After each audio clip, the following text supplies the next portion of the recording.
Hey, this is Let's Talk. I'm Scott Russell, And I'm Melissa Gelanese. and I thought today we'd just talk about Whatever comes whatever to comes mind. out. Yeah. So There's a few things coming to mind, aren't there, after this week's there is. events? It's a bit of a wild week, wasn't it? Yeah, And lots happening. maybe we'll start. I'll mention that we did a video on how they're attacking America right now, trying to just. It seems to me like they're just all out after the States. If they can break America, they've got the world. Yeah, And because I know there's a flow-on effect. they do. Yeah. And so I think it's. I put that video up, and it's been really, really just excellent to see that it's got a good amount of views on it. It's probably half of the views are from America itself. Yeah. So I think the Americans are waking up. I think they're starting to realise that they're being ripped off here. That Yeah. their politicians have let them down. Yeah, I think, well, Americans in general, through all of this, and I think just in general, they tend to be, they stand up quicker and sharper. I think Australians tend to be a bit more asleep to their rights. And I mean, I lived in America for a year as well, and I noticed a definite difference when it comes to people's reactions to things and making sure that they're standing up for what they believe in and their rights. This has really brought that to the limelight, I think, though, the way that different countries react to things.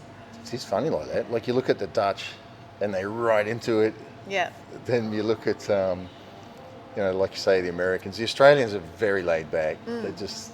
Because that's us. That's us as a culture and as nature. I think they've passed a lot of the laws here already, and it's just waiting for that final break, and then they're just going to.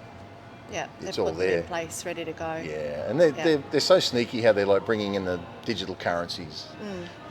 So a business has to have a digital ID, and then it's going to become, well, your employees have to have a digital ID to work for you, and Yeah. so they just bring it in like progressively to try to get you. I'm shocked at how quickly it is happening, though, and I mentioned it last week when we did our chat.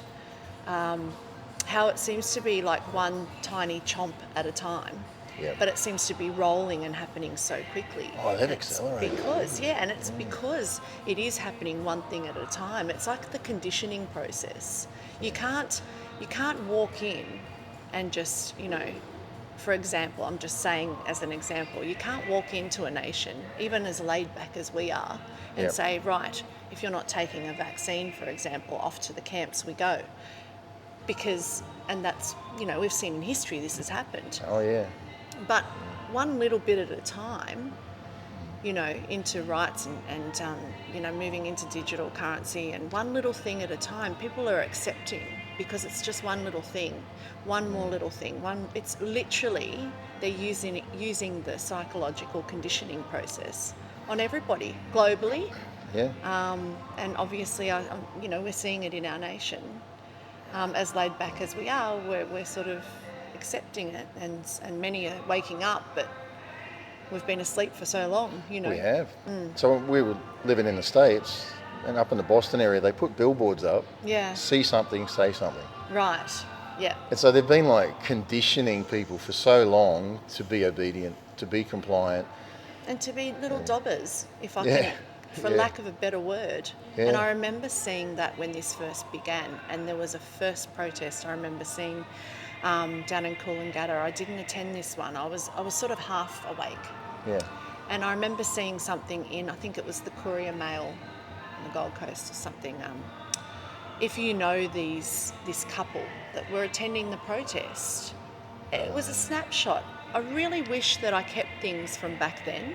Yeah. Because they were literally conditioning us to dob on our fellow citizens. Absolutely. If you know this couple, and I remember commenting in the comments section then, thinking how horrendous that was, that we were being encouraged to dob in, our fellow citizens simply because they were at a protest. I think that was one of my little triggers for waking up too. Got you going. I saw an article today talking about the Queensland Police. They've put out a statement that anybody that has differing religious views, political views, I mean everything, the whole spectrum of it, they're saying if you're if they're in there, we're now keeping a database of all those people. And I thought, well, you're going to have to database with every person on the planet Well, because exactly. everybody's not going to follow the narrative of the state narrative. And it's Yeah. the state narrative that they... But even the police that are enforcing this Yeah. don't follow the state narrative. No, like I remember when, because my family live in northern New South Wales, Yeah. and we live up here on the Gold Coast. And I remember when the ridiculousness of the borders were up, the orange barricades. Yeah. And, God forbid if we were to drive, a couple of metres down the road where we should have stopped. The next thing you know, we've got a supplier, vaccine certificate and passport and all that sort of thing. And that was horrendous. But I remember the police, eventually everyone had just had enough of it. And I remember the police standing by the barricades, watching families picnic either side of the barricades. This group were from the Gold Coast, this group were from northern New South Wales, throwing kids over the barricade to give everyone... Passing kids you know, around. yeah, That's to like, give their relatives a cuddle and whatnot, and having a picnic but with the barricade, and the police thought it was almost comical. So- they could see what was going on. So if you don't do the right thing, now you're going to go into a database Yeah. that you're an extremist because you passed your kid over the barrier. Yeah, I mean, yeah, it's just... yeah. Well, it's there is this so movement, ridiculous. and I believe what you brought up just then. I believe that it's sort of escalated since the shooting in northern Queensland. Yeah, so- they're really, really stepping down on, what are they called them? Local terrorists, or what's the terminology? I don't know, but probably our international viewers might know what happened there. So Well, give yeah, them a Reader's I don't know Digest if I version. really want to go into the specifics, but it was a very sad case where a couple of police and residents were also killed, and they labelled them, there was a shooting, and it's a false flag. Yeah, so they whichever way immediately you want to say- look at it, but they obviously painted them as Extremists of the protest extremists, movement and- terrorists. So Right wing, of course, everything's Of right wing course. if it's not. because this is the direction that they're going. They're trying to paint people as, profile people, and that's the direction that seems to be. So we were talking happening. we were talking a little bit about inevitability. And I knew that you would struggle with that word when I said it to you today. Can't get my brain around that one. Inevitability. Yeah. There we go. I got it. Well, it's a word that I got to through my little thought processes this week Yeah. of, So fighting a good you fight. practice it. If I concentrate on it, I won't say it right. Yeah. No, I had, as I'm sure many in the fight, the good fight, and being awake would know, we go through a roller coaster of emotions. 1 minute we're, yes, we're winning. We read some good information and we're excited about the direction it's going. Next thing we'll read something that makes us very despondent. Well, I got to the point, I think, this week where I'd probably read too much of the bad stuff. And some things triggered me, and anger isn't the right word. I feel like, honestly, I was so indignant. Like I just was so fired up and angry, but frustrated as well. And that emotion where you just don't know what to do with it, where to channel it. Because I'd just gone to one of our rallies up here in Brisbane on the Saturday. Yeah. And I still notice that beautiful love that we were talking about last week with Yeah. Epic. It was beautiful Freedom love, movement that love. beautiful feeling with people united, that sort of thing. But the lack of numbers, and I think it's because clearly I mentioned to you because obviously people's lifestyles aren't being affected to the point that they were a year ago. Yeah. We can go to a restaurant, we can go and eat in a food court, we can go to a club or a venue. So people have relaxed on their laurels a little bit and think that everything's okay. Well, that's really honestly part of the tactics that they're imparting on us. Give, take away. Oh, we can give back to you now. Yeah, So people that's are true. actually falling for the psychology of that. And so the attendances at the rallies have gone down, and I was initially really despondent. And also one of the most amazing guys that I follow in the freedom movement, I was sad to see that he was actually needing to explain his reactions and movements and money spent here, money spent there, and Accusations, to me, defending accusations. defending his Yeah. against himself against various accusations. I'm like, this is such a total waste of our time and energy, and his precious time and energy. Yeah. When we spoke about this last week, we really need to be united, fighting the same fight. Christine Anderson, I listened to her this week, and she was talking about, the same thing. And she used an example of a lady in the audience and said, I may not like you. We're not best friends. That's okay. I don't like your lifestyle and I don't like this and that. Yeah. But do you hate that you're fighting for your rights? Your God-given rights? Yes, the answer is yes. Well, me too. So we're on the same team. I've got your back. We're fighting together. Let's go. And that's honestly how people in the freedom movement need to come together and view this. It's okay to have differing points of view, but I got to that inevitability word because over the weekend I did some soul searching after being quite annoyed and angry about where things were headed and the direction and that sort of thing. And sometimes we get to that point because we feel like we're out of control. Yep. We're not able to control the Just situation. want to hold on to something, don't you? Yeah, and we don't know what the end game is. What's the Yeah. end game? What's the end result? If I had a crystal ball, so to speak, as I said to you today, Yeah. I would know. But it's the fact that it's out of our control somewhat. Yeah. There's a lot of things we can do.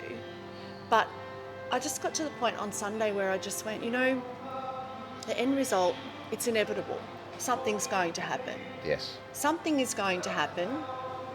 Most of us know or have the belief that, good will prevail. We have the right people and we certainly have the right energies around us to make that happen. But it's inevitable. Whatever will be, will be. So let it go. Let go of the control and just let it be. Still do, I got to the point where I thought, well, we still have to do the good fight and be part of the good fight. Yeah, it's not that we're giving up. We're not giving up. No. We're not giving in. No. Far from it. Correct. But that inevitability of knowing that we can't be 100% in control of what's happening. We can only do what we can do, and we can only help our fellow man. We can be in control of our world. That's exactly the point I got to. And I love that you just said that, because that led me to go, well, there's no point, I think I said this to you today, there's no point turning up to the finish line and we've won, but we're haggard and we're dying because of the fight. And everybody hates us. Yeah, so I got to the point where I thought, well, honestly, I think what we need to do is step back sometimes. Not completely, we're not giving up, but we need to actually go into self-care mode. So we talked about that with, so here in Australia, Melbourne's a city down the bottom, and they were, the most lockdown city in the world was Melbourne at the time. Yeah. And their dictator, Dan, they call him, their governor, so to speak, equivalent of an American governor, just was drunk on power, still is. Absolutely. And so when they released them after a year of lockdowns, and literally lockdown, weren't they? Those people didn't leave their home in a year. No, they're quite traumatised. Yeah, remember when they turned up here? They had PTSD. Yeah. And so it's like, and when you got PTSD, you're out of touch. Yeah. So everybody, it's like coming out of a bad relationship. Yeah. You've got PTSD. No perspective. And you're so hyped up on the fight, you think you're normal, but everybody else is going like, whoa, calm down, hang on. Yeah. Intense, you're a bit intense, and it is easy to get intense. I've had to catch myself with things where you get so intense and then you just got to be like, whoa, okay, calm down. Yeah. And, and the people, so I think that inevitability is... it's inevitable. Something's going to happen. There'll be an end result. This won't go on. The end, there's that saying, and I had someone tell me once when I went through a really difficult time after having my daughter. Yeah. A nurse looked at me one time in hospital and said, "Darling, this too shall pass. It's not going to be like this forever." But I thought that it felt like I would never go back to normal, and that everything was always going to be like this. And just for her to say that, it meant the world, and sometimes it can trigger little changes. So I think if we get to that point where we just step back and go, you know what, what will be will be. We're on the right side. We're on the right side of history. Not that we're fatalists. No. We're not just going, oh, no, I'm No. not. But I think you said another interesting thing is it. I don't personally feel it's going back to normal. So then it becomes a case of I'm never going to get back to what we had. Yeah. Our way of life is changing, and they are aggressively working on an agenda to change that. Yes. So if we are trying to get back to normal, it's like trying to stop the tide coming in. Yeah. You're not going to stop it. No. It's going to come in. Yeah. And ultimately, you can save some things on the beach, but you've got Can't save everything. But honestly, do you want it to? I mean, this is what got us here in the first place. Our complacency and our vigilance in following the rules that were set for us, rather than thinking for ourselves. Surely, I think we could all say that we probably don't ever want it to go back to the way it was. I know that I don't. I mean, in all honesty, we blame the WEF, and they are bad. But we've all been part of this.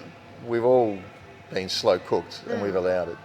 Yeah, and I think it's payday, and these people are capitalising on that. Yeah, and it's I think it's a case now of saying what's the new normal. Yeah. What's our new? Us saying it, not the media to us. Yeah. What's our new? This is normal? what we had to experience for a good year, wasn't it? In 2020, Yeah. It's the new normal. It's the new normal. We were being conditioned for that entire year. It was such enormous conditioning. So I was talking to one of my good friend in the States today, and he was talking about we were talking about how change never comes when there's good times. Rarely. I mean, it happens, true. but I mean, he's a minister, I was a minister, and most of the time people start thinking about freedom, start thinking about God, start thinking about those sort of things when there's massive pressure in their life. And hardship. Yeah. Now, when everything's great and everything's true. doing super, they're their own God. They don't care. And I think what this is bringing... And bulletproof, yeah. Yeah, and this is bringing about where we're all seeing our fallibility. Oh, absolutely. That's a really good way of putting it. And our frailty and our vulnerability.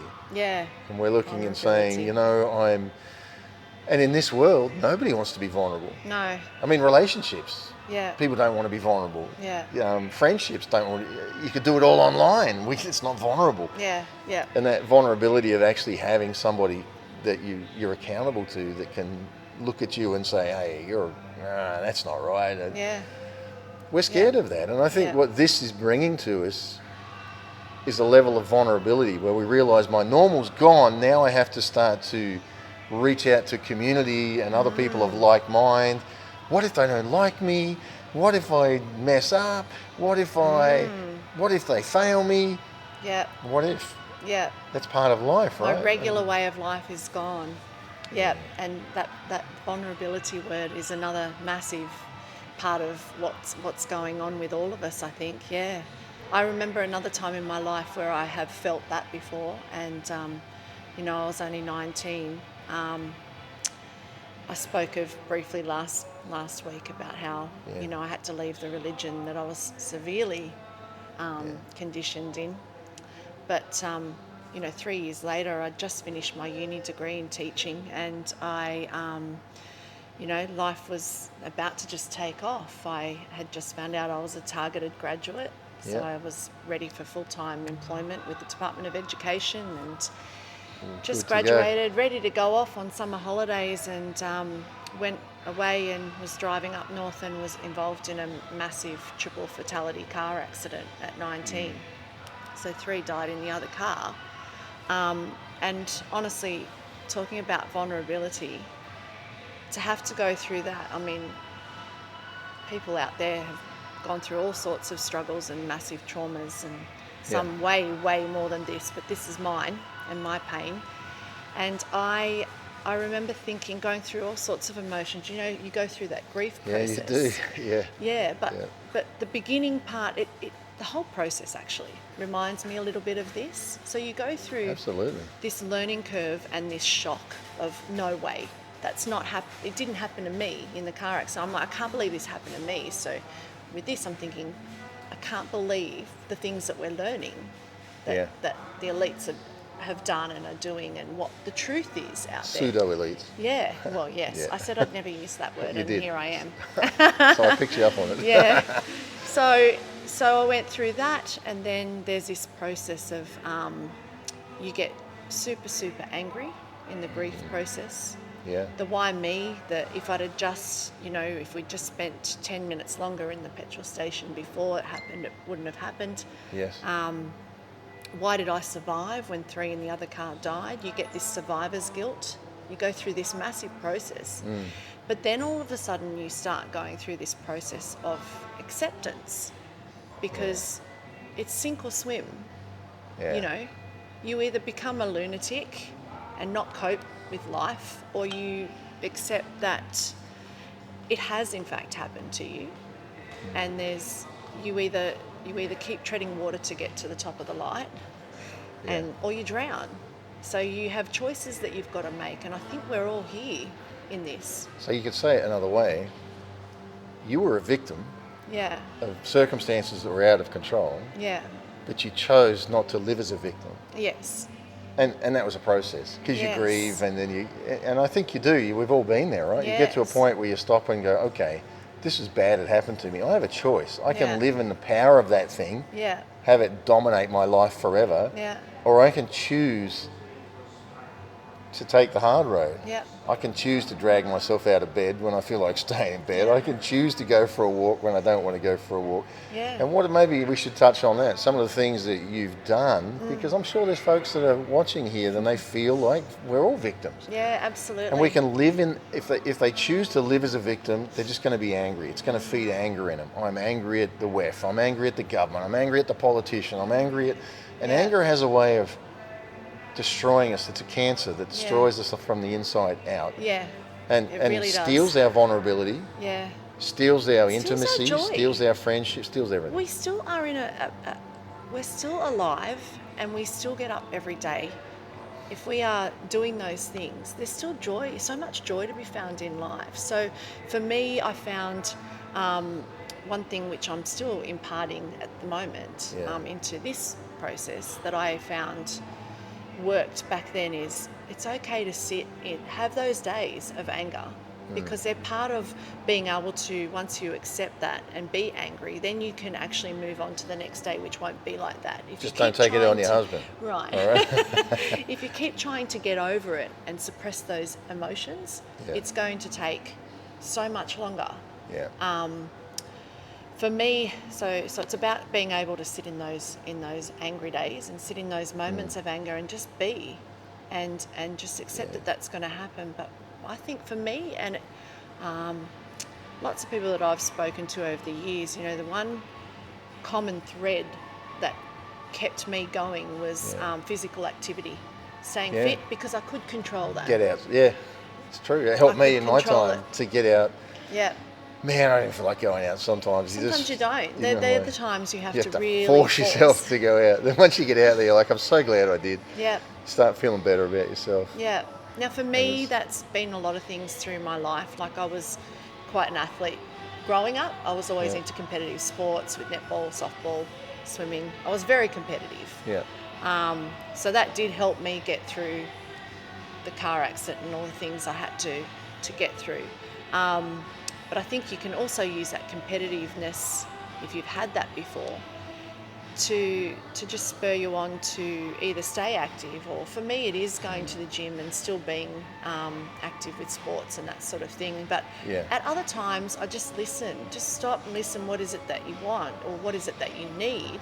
And sometimes it's just going for a walk with the dog, literally just getting out amongst nature. So long as you are in touch with yourself. You're in touch, listening, but you're actually making the choice to actually be active, because there's been so many studies about the connection between physical activity and endorphin release and so many other positive things.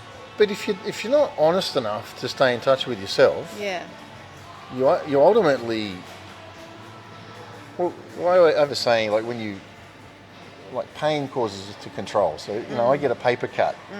I'm thinking about that pain. Yeah. And as small as that little cut can be. Yeah. So pain is like, so now I take control. Yeah. Because wherever there's pain, we take control. So when I take control, I'm like, You get into fix-it mode. stay away from me. I'm in so much pain. This paper cut, it's the end of the world. And then when I get in control causes isolation. Yeah. Because nobody likes being around a controller. No. So when you start controlling life, controlling people, controlling things to make sure I never get another paper cut like that again, Yeah. now I'm going to be alone. So when I'm alone, And where's your joy? now what do? I have pain. Yeah. Because it's bringing me emotional pain. So when you get pain, what do? You control. And when you control, you isolate. When you isolate, and it's a vicious cycle. And I think it's very hard for a lot of people, especially in this as we're going, being confronted with so much, to stop and say, I'm in pain. And I like how you said, you're in touch with yourself, where you're able to say, all right, something's not right in my life right now. Yeah. Yeah. And I mean, I've been through that. I'm going through one of those things now where I realise my reactions are not normal because of a grieving process that's happening in my life. So I have to sort of, hopefully the people around me have the patience to say, okay, well, he's grieving and not acting normal. And then I think in that, I'm aware of that. Be your safety net for you. Yeah. And then you start to, you like I like what you said, like anger. Let it out, because if you don't, it goes into your bones. Yeah, and that's the biggest creator of illness. Yeah. Yeah. And I think so it's a good encouragement for all of us and the ones listening today. Flush yourself. If you're not in a safe place with somebody you can empty, you need to find a safe place. Yeah. For me, it starts with my spirituality, with God. Yeah, yeah. And then it flows down to what I call church is just relationship. It's not a physical location, it's people. Yeah. And as I go to those people and I say little bits, it helps me heal and helps me get it out, helps me understand. They're healthy vices, aren't they? I mean, I've got nothing against having a social drink, but it's much better to turn to, if you want to, for me, it's about if I've had a frustrating day and I'm not coping with everything that's going on, I'll go and smash it out at the gym. That's me. Or I'll go for a massive run and just let it out. Yeah. But they're healthy vices. Talk to people. Find, we talked about finding our tribe and how people are it's a natural process with what's going on now. We really are finding our tribe because we're attracting like-minded people that are either awake or waking up. Yeah. And that's another vice. Much better to turn to that than the destructive ones. So I'll embarrass you then. Yeah, go. Really? What thing are you going to say? Talking about spirituality, and because Melissa's come out of religion and kind of a little bit long time ago. A bit hostile to some of that terminology. And I like, not hostile, but just like, don't need it. Well, which is great. I was anti. I still am anti-religion. No, I like to take the positive. You're not anti it. You're for freedom. Yes. And that's not freedom. Free thinking. You're for freedom. And if people are in freedom, you're... But anyway, the point is, she said today, I spoke to something out there. I don't know what it is, but I just spoke to this thing. And every time she's done that a couple of times, and every time you've done it, you had an answer. Massively. I laugh. Massively. I'm like, so what is that? Pixie dust? The big events in life, I've asked for a sign. And I've usually gotten, because I am quite stubborn and strong-minded, as you pointed out today, I don't really learn my lessons from little tickles or whispers like some people would. And I cop big smacks in the face. When I ask for signs, I cop the big signs. Yes, and the reason I said that is I think it's a lot of people that I talk to are on a spiritual journey, because it's funny, the freedom is awakening. We spoke about this last week. But it awakens in people the desire for the spiritual, and it ends up taking them on all sorts of crazy roads. But I'm at peace with that, because they always end up where they need to be. And it's not my job to dictate what that needs to look like. But as you know, with you, I've had some pretty good laughs watching you trying to... It is it's a spiritual war. So how can it not be a spiritual journey that we're all embarking on? True. It's true. And I think that's what makes the inevitability of it. Yeah. Gee, I'm getting good at that word. You really are. Actually, I would like to say I'm better than you. Just let it roll. But I think that it's the spiritual part of that makes it inevitable. Because it's like, if it's something that's in the Bible, I mean, the Bible talks about the mark of the beast. If it truly is, if anyone believes the Bible, Yeah. then you're really looking at something that's been written for thousands of years. You think you're going to change it because you went and waved a flag at a protest? I mean, give me a break. No. I think, again, the protests are fine and they need to happen and they need to be a voice and people need to be there and heal and connect and all the things that come out of that. But ultimately, it comes back to what we've been talking about. We have to stop and say, I need to take responsibility for my world. Normal is gone.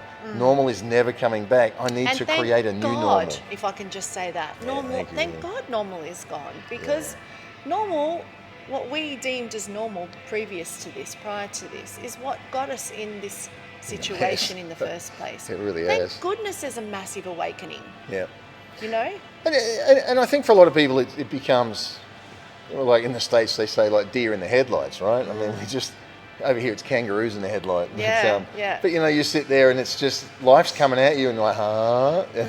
And I don't think we're like that initially. Yeah. I was just about to say that's how I felt I was in the early stages. I think we go through a bit of denial when we're actually waking up.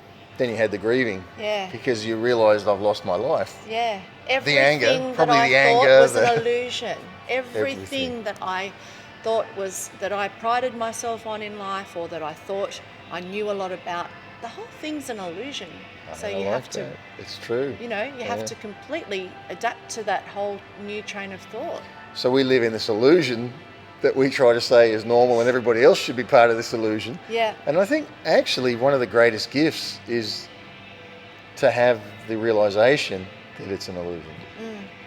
Yeah, that's so I mean, true. without going into my detail, I mean, what my trauma I've had in the last, few weeks, it's, again, making the choice of like, do I live as the victim? Or then I stop and go, no, you know what? I've been handed a gift. Yeah. It doesn't feel like a gift in one part of me. It does not. But in another part, I look at it and say, I've been handed a gift because now life can become whatever I want it to be. Yeah. Yeah. And you have choices that you never saw before. That's scary. And It's that word, that vulnerable, made you vulnerable. and that's sort of... Because you have to let go of the reins. You do. You have to let go and say, okay, well, I'm going to do everything in my power to make things this way or that way. But at the end of the day, you've got to let go. Yeah. Let go of control. You do.